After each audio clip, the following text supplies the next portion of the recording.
हो सकता है, कमर से लेके बहुत सारे रीजन होते हैं, बहुत सारी चीजें होती है, ट्रीटमेंट भी मैं आपको बताऊंगा। ओनली वीडियो मेडिकल स्टूडेंट के लिए, आम आदमी डॉक्टर की सलाह से दवाई ले।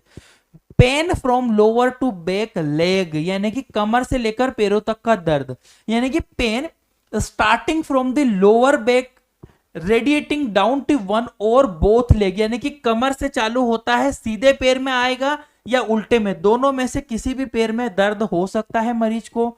Often cause by the nerve compression, नस दबने से हो सकता है, मस्क्यूस्केलेटल पेन हो सकता है डिसऑर्डर की वजह से।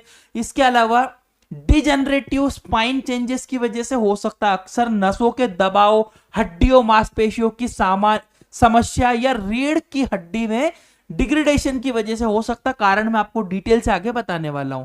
Can be acute short term, कम समय के लिए हो सकता है, क्रोनिक लंबे समय तक भी मरीज को दर्द ये रह सकता है।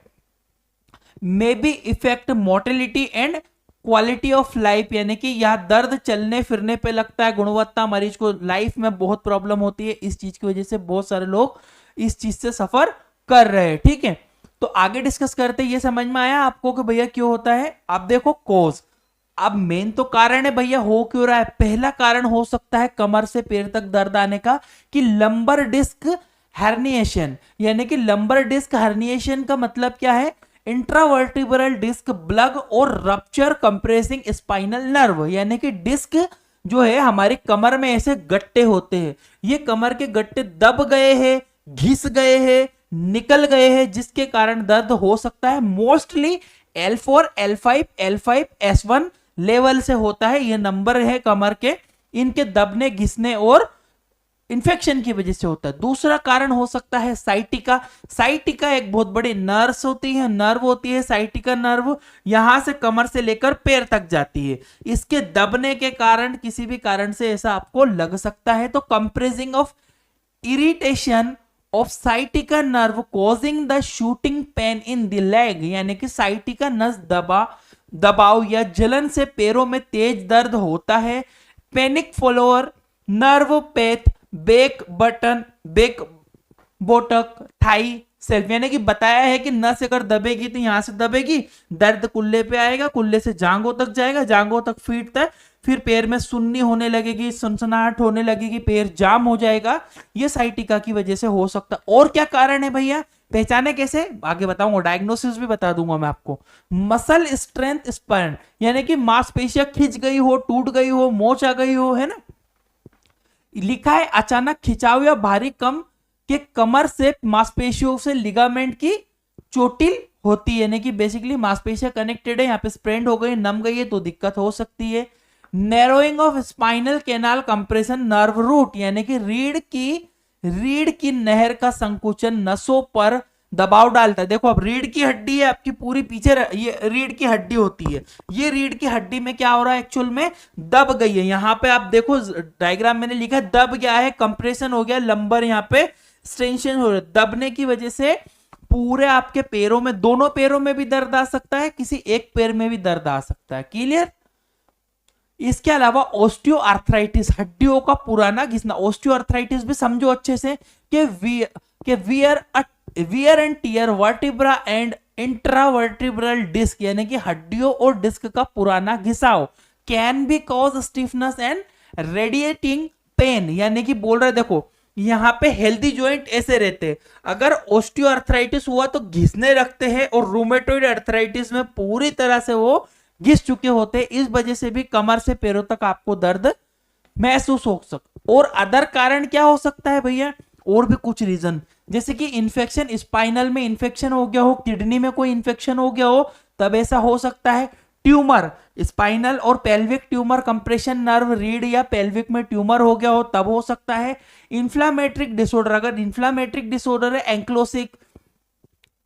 एंक्लोसिंग या फिर स्पिंडलोटाइटिस अगर हो गया हो, या फिर मेटाबॉलिक सिस्टमिक, यानी कि विटामिन डी की डेफिशिएंसी, ऑस्टियोपोरोसिस हो रहा हो, हड्डियों में खत्म हो रही हो, ऑस्टियोपोरोसिस हो रहा हो, विटामिन की कमी हो रही हो, कैल्शियम की कमी हो रही हो, इन सब कारणों से आपको कमर से पैरों तक का दर्द होता है। अब इतना तो समझाया मैंने कि भैया दर्द क्यों होता है, आगे देखो कुछ और चीजें आपको बताता हूं। सिम्टम्स, वैसे कि क्या लक्षण होंगे? लोअर बैक पेन, कमर में दर्द होगा, pen radiating one both leg, एक या दोनों पाँव में दर्द हो सकता है, नमनेस लग सकती है, टिंगलिंग होगी, बर्निंग सेंसेशन, सुनपन, झुंझुनाहट, जलन होगी, वीकनेस, पैरों में कमजोरी आ जाएगी, रेड फ्लैग साइन। सबसे ज्यादा खतरनाक सिम्टम लक्षण कब देखने को मिलेंगे कि भैया सडन लॉस ऑफ ब्लैडर और बाउल, यानी कि मूत्र या मल नियंत्रण खो देना, मेंटेन नहीं कर पा रहे, टॉयलेट कभी भी निकल जा रही है पेशेंट की।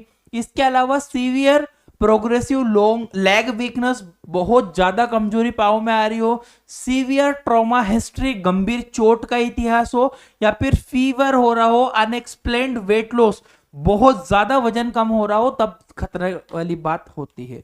डायग्नोसिस कैसे करोगे? हिस्ट्री, फिजिकल एग्जामिनेशन से पेशेंट को दर्द पता कर पाओगे, इमेजिंग एक्सरे आप करवा लो भैया, यहाँ पे डिजनरेशन एमआरआई हो सकती है, डिस्क हर्निएशन के लिए, नर्व कंप्रेशन के लिए सीटी स्कैन, एक्सरे, ये सारी चीजें कर सकती हो। न्यूरोलॉजिकल एग्जामिनेशन भी हो, जैसे रिफ्लेक्स सेंसेशन, मसल स्ट्रेंथ, नसों में की जांच आप कर सकते हो। इसके अलावा ब्लड टेस्ट, इन्फेक्शन वगैरह, सीबीसी, ईएसआर, सीआरपी आप करवा के देखो। ईएसआर सीआरपी अगर बढ़ा हुआ आएगा, सीबीसी बढ़ा हुआ आएगा, तो कोई इन्फ्लामेशन हुई है, सूजन वगैरह की वजह से भी ऐसा हो सकता है। ये diagnosis, treatment, basically medicine patient की जरूरत, कारण सब आइडेंटिफाई होने के बाद होती है। बट पेन किलर जैसे कि नसिड होती है, एंटी इंफ्लामेटरी क्लास की एनाल्जेसिक दवाइयां होती है, जैसे कि आइबुप्रोफेन हो गया, एसिक्लोफेनेक्स ओएमजी हो गया, इनसे दर्द में रिलीफ मिल सकता है। मसल रिलैक्सेंट, जैसे कि मांसपेशियों में खिंचाव हो रहा है तो थियोकोलिचिलोसाइट होता है 4 mg का। इसके अलावा टीजानेडिन होता है, हेवी पेन किलर होता है। इसके अलावा न्यूरोपैथिक दर्द, नसों का दर्द हो तो उसमें गाबापेंटिन 300 mg या फिर प्रीगाबालिन 75 से 150 mg यूज कर सकते हैं। इसके अलावा टॉपिकल एनाल्जेसिक भी होते हैं, ऊपर से लगाने वाले, जैसे कि डाइक्लोफेनेक जेल आता है, कैप्सिकम, कैप्सिकन क्रीम बहुत अच्छी होती है, दर्द में बहुत जल्दी, है मिर्ची से बनाई जाती है, कैप्सिकन से कंपोनेंट एक्सट्रैक्ट करके फिर दर्द में बहुत ही अच्छा काम करता है। प्रिवेंशन कैसे बच सकते हो? मेंटेन प्रॉपर पोस्चर, भैया आप सीधे खड़े रहो, अच्छे से बैठो, अच्छे से टिको, अवॉइड फिटिंग हैवी वेट, ज्यादा वजन मत उठाओ, जितनी कैपेसिटी उतना उठाओ, रेगुलर एक्सरसाइज